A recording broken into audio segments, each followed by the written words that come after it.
আজকে আমরা যদি বলি ত্রিপুরাতে ড্রাগ এডিকশনের যদি কথা বলি, আমি বারবার সব জায়গায় গিয়ে বলি, আমি এত এডিকশন ত্রিপুরাতে এই বিগত 30-35-40 বছর ধরে, এখানে এমনভাবে ড্রাগ এডিকশন হয়েছে, আমরা চেষ্টা করছি। এর মধ্যে একটাই, ড্রাগসের সারা ত্রিপুরা রাজ্যের যে একটা বিস্তার ঘটিয়ে দিয়েছে সিপিএম তার সুদীর্ঘ 25-26 বছরের শাসনে।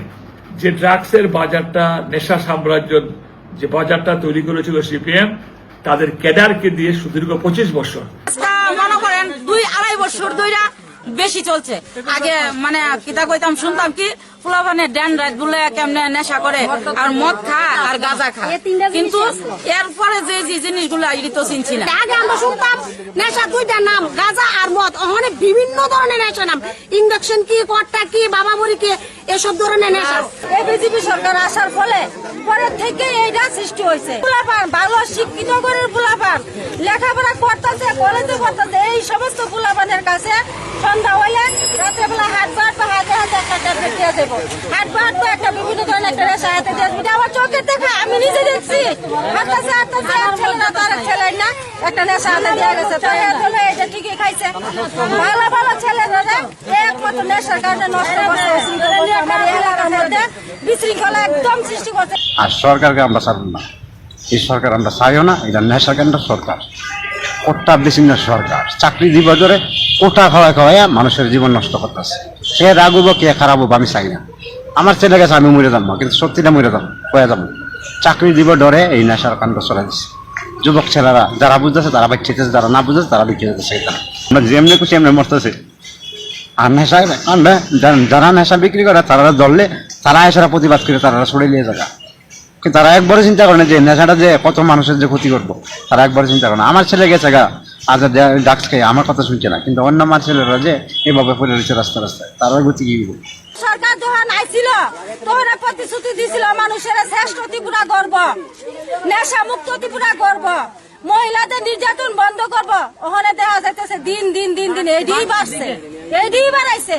কোন রেগার কাজ নাই, কর্ম নাই, রুজি নাই, রোজগার নাই। ফুলাফানে চুরি আর চুরি, চুরি আর চুরি, কারণ পয়সা রোজগার করতে না, মানুষ করতে চুরি করে না, জিনিস বিক্রি করে নেশা খাইতে। এই যে একটা মাটির অফিস হলো, এটার থেকে এইভাবে ড্রাগস কেমনে বিক্রি হইতেছে। এলাকার যিনি বিধায়ক ওনাকে জানানো হয়েছে এই ব্যাপারে। এটা অনেক জানানো হয়েছে, তারা একটা টিয়ার করে নাকি অনেকবার জানানো হয়েছে। এই যে একটা মাটির অফিস হলো, এটার থেকে এইভাবে ড্রাগস কেমনে বিক্রি হইতেছে।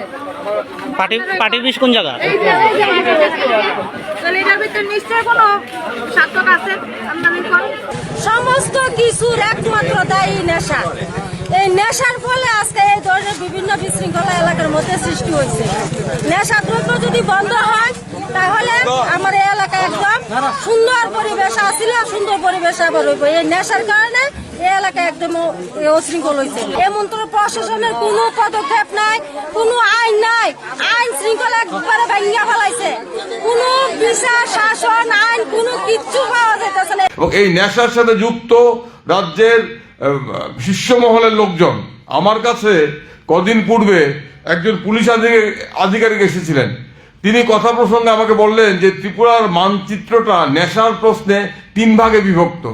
উনি আমাকে বললেন যে সোনামুড়া সীমান্ত অঞ্চল থেকে বিশালগড় অব্দি একজনের দখলে, নেশার সাম্রাজ্যের একজন নেতা কিংবা নেত্রী। আবার এরপরে হাওড়া নদী অব্দি আরেকজনের দখলে, মোহনপুরের দিক আরেকজনের দখলে। উনি নামটাম বলে দিলেন, নামটা বলছেন। আপনারা জানেন যে নেশার বাণিজ্যের সাথে রাজ্যের প্রশাসনের শীর্ষ মহলের একাংশ যুক্ত। আমরা এটা জানি, পৃথিবীর ইতিহাসে সর্বত্র যখন কোনো সংগঠিত অপরাধ ঘটে, সংগঠিত অপরাধ চলে, সেই সংগঠিত অপরাধ প্রশাসনের একাংশের মদত ছাড়া চলতে পারে না।